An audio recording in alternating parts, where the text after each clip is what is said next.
The 2004 Indian Ocean Tsunami.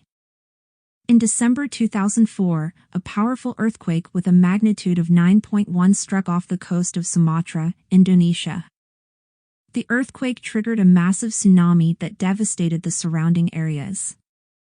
The tsunami was caused by the displacement of the seafloor, which created giant waves that reached as high as 30 meters in some places.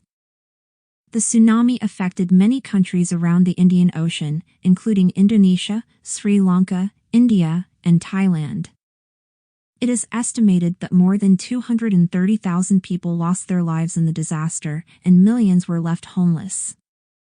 Entire villages and towns were destroyed, and the impact on local economies and infrastructure was severe. The 2004 Indian Ocean tsunami is one of the deadliest natural disasters in history. It serves as a reminder of the destructive power of nature and the importance of being prepared for emergencies.